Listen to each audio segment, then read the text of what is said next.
কইও না, সারাদিন মানে ভাল লাগে না, একদম মাথা টাথা বিষ, বুক টুক মানে কিরম ভাল লাগে আর কি, মানে মরা দশা ভাল লাগে না। চলো তাহলে হসপিটালে যাই। না, আমার হসপিটালে টাইম হয় না, আমি বেলা জায়গায় যাবো এখন। তাহলে আমার একটা চেয়ে নাকি দোকান আছে, ওই দোকানে যাই। এইচডি ওষুধ দিব, বুঝছো না? একবার খালি শেষ একবারে খালি শেষ হয়ে যাবো, কোনো পোয়াই লাগবে না। চলো, উল্লে দোকানে তো আমার নাই। চলো তাহলে যাই। এটা না সদার দোকান, এনে কি বস্তু পাবো আমি? এটাই তো দোকান, একদিন ওষুধ খালে ঠিক হয়ে যাবে বেমার সবকিছু। আমি তো সরম ভাই, তুই তাহলে চা ওষুধ। ঠিক আছে র, আমি তো কই তাহলে।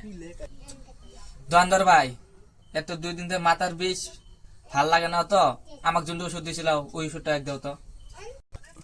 হবো, ঠিক আছে, তাহলে তোমার ওষুধটা আমি দেই। একদম ওষুধ দিমু, একদম টাইম টু টাইম খাইলে বেমার একদম রাইতে কমে যাও, বুঝছো?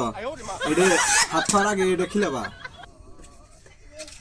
তারপরে এটা ভাত খাওয়ার পরে খিলেবা, তার 10 মিনিট পরে যে এটা দিলাম, এটা 10 মিনিট পরে ভাত খাওয়ার 10 মিনিট পরে এটা খিলেবা, তারপর এটা খিলেবা। রমজান মাস না যেহেতু, পাশারিতে ভাত খাওয়ার পরে এটা খিলে খায়া ঘুমাবো, তাইলে দেহ রাইতে একেবারে সব মাথার বিষ কমে থাকবো, সকালে ওটা কামে যাওয়ার হবে।